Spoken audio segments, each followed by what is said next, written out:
if you ever wanted to sketch something real quick, you could. And then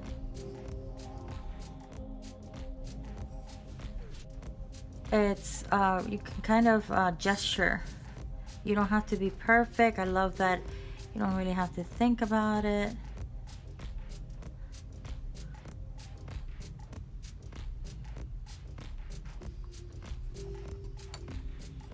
Only thing is that you're only sketching black. So if you want to sketch with a different color, you're gonna have to get yourself that color in order to dip the reed pen in it. Let me make her head a little bigger. There you go. And then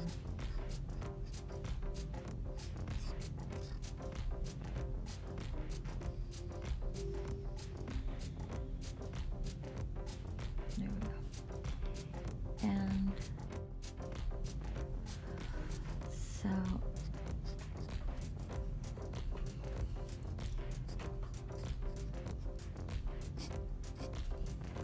I don't have that much ink here, so I'm going to use the other type of ink.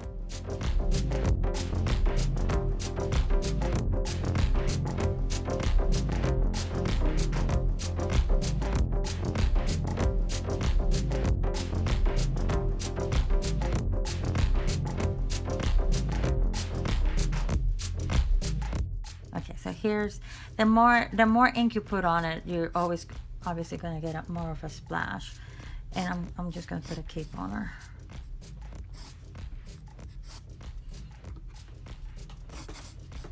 You can always switch around and use a thicker one, so I'm gonna do that right now. So you're supposed to be using the end with the hole in it, but for some reason I decided that wasn't gonna be how I was gonna use it. Don't ask me why. And so I'm gonna dip it on the ink. And the beauty of this is that you can basically gesture your way out of an illustration. So you don't have to be, you don't have to draw every single part of it. You just have to draw enough to let the eye, construct the rest. So I'm just gonna bring down her hand and pretend she's got a bag.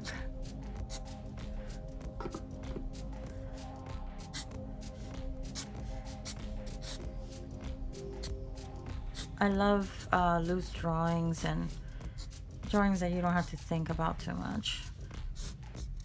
They're usually the most satisfying for me. So here she's wearing heels. Here's her booty, her behind. And let's make these booties still cold out.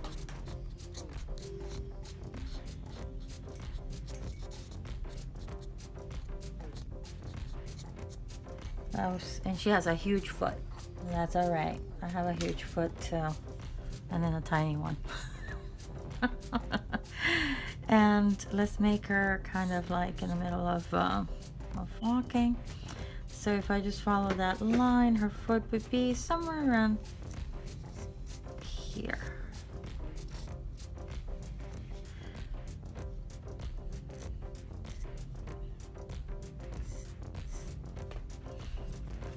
And that's really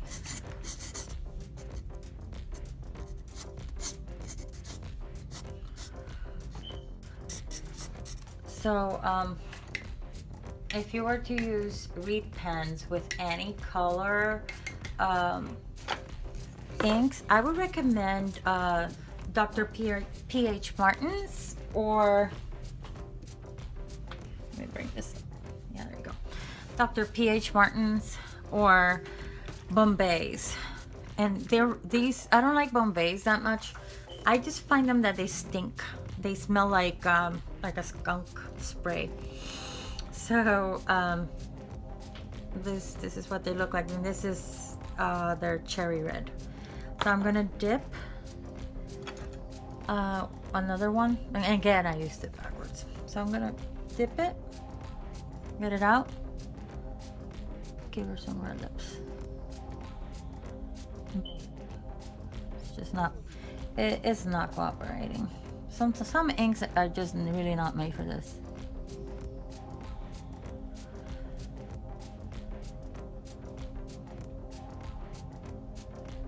There you go.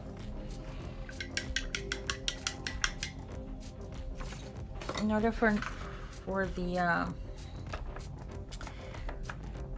thingy not to get all stained, I try to like dip it in water and just really quickly wash it. Now, if you find that this process is a little bit too hard to do, I even have another alternative for you. And these are called Kuretake pens, and they're my favorite. And it's not that I'm into Japanese stuff. This is just, I really like this type of material. There is something really that they do really well, and it is very much pens.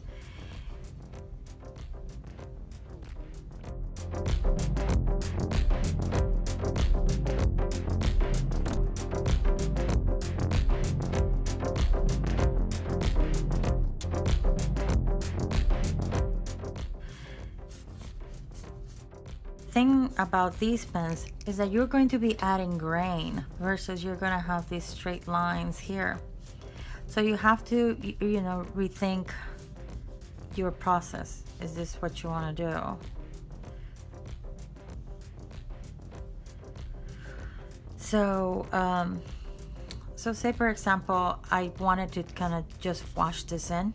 So I just do that. And then I grab my round synthetic, dip it in water, and just pull the paint across. I find it that you get all sorts of, I don't know if you can see it, but you get all sorts of really neat colors in here. And sometimes because two colors, we use this is a different black than this black and the Sumi ink. You get like all of these really nice shapes, all of these really nice shades. So if I wanted to pull this and give it some color, there you go. That's what you do. If you really want to fill in the boot and make it more a deeper color, there you go. Another thing I like to do is once I'm done with my illustration, I like to make this a little drier.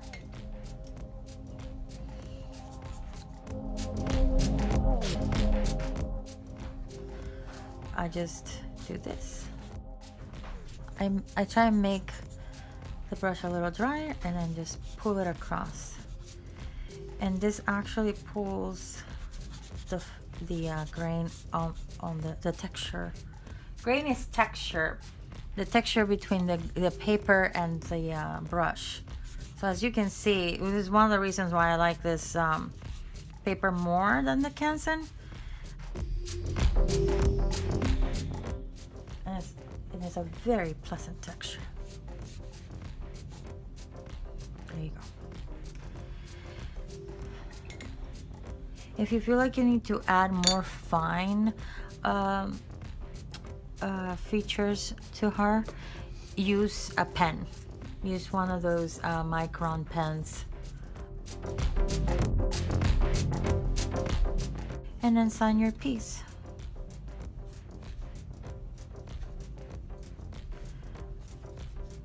And there you go.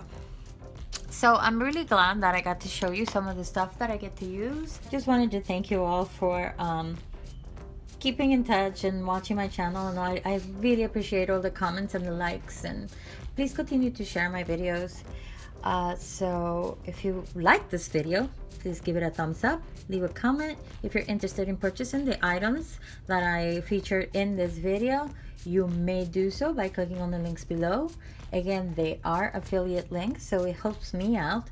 I do not have a Patreon, so this helps me out to fund the channel, to buy better equipment, as well as art supplies that I can later share with you.